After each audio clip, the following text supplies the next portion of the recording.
نحمده ونسلم على رسوله الكريم أما بعد فأعوذ بالله من الشيطان الرجيم بسم الله الرحمن الرحيم ففروا إلى الله إني لكم منه نذير مبين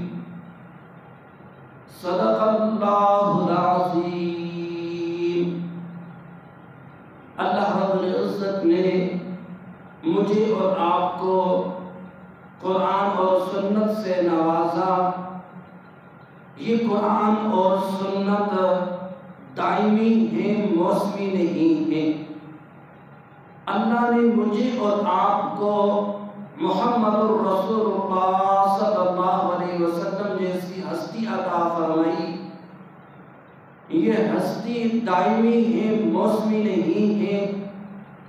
اللہ نے مجھے اور آپ کو جو قرآن مجید عطا کیا وہ قرآن مجید دائمی ہے، موسمی نہیں ہے۔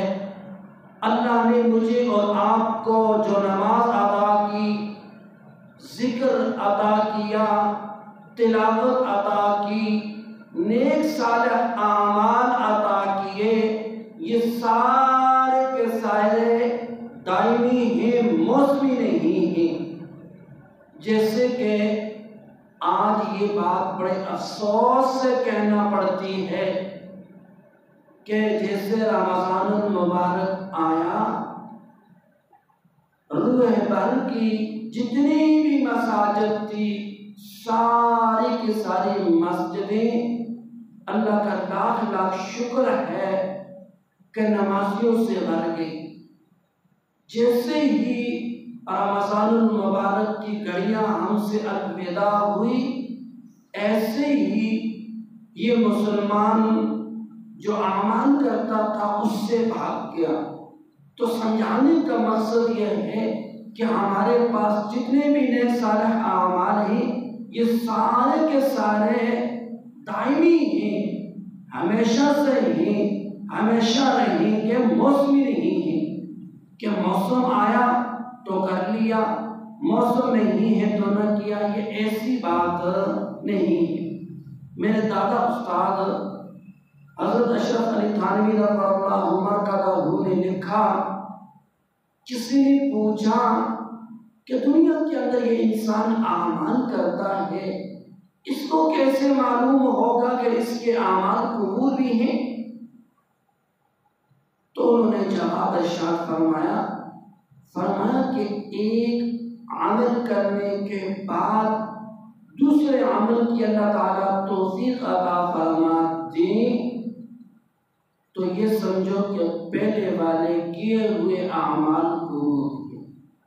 تو عزیز بھائیو، جس طرح میں اور آپ رمضان کے اندر تلاوت کرتے تھے، ذکر کرتے تھے، درود شریف پڑھتے تھے، تہجد پڑھتے تھے، نمازیں پڑھتے تھے، خیر اور بھلائی کے کام کرتے تھے، لوگوں کے ساتھ صلح رحمی کرتے تھے، لوگوں کے ساتھ ان کے دکھ درد میں شریک ہوتے تھے، تو بالکل ایسے ہی 11 مہینے بھی ہمارے پاس وہی شریعت ہے، وہی دین ہے۔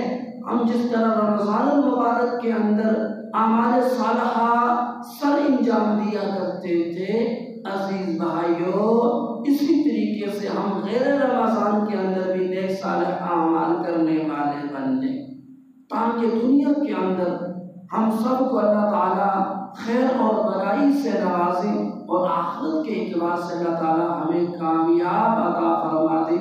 تو اس لیے ابتدا کے اندر جو ایک آیت کریمہ پڑھی تھی، فَفِرُّوا إِلَى اللَّهِ، اللہ نے فرمایا کہ بھاگو دوڑو اللہ کی طرف۔ جیسے آزانیں ہوں، جیسے ہی ہمارے پاس کوئی نیک صالح اعمال کے اعتبار سے، کہنے کے اعتبار سے منادی آواز دے تو ہم ان کی آواز کے اوپر لبیک کہنے والے بن جائیں، وہ صالح اعمال کرنے والے بن جائیں، تاکہ میری اور آپ کی دنیا اور آخرت کامیاب ہو جائے۔ اللہ تعالیٰ جو کچھ کہا سنا، ان باتوں کے اوپر عمل پیرا ہوتے ہوئے اللہ تعالیٰ جتنے بھی احباب سنیں گے اللہ تعالیٰ ان کو جزائے خیر بھی عطا فرما دے۔ میری فقیر کی طرف سے سب کو عید بھی مبارک ہو۔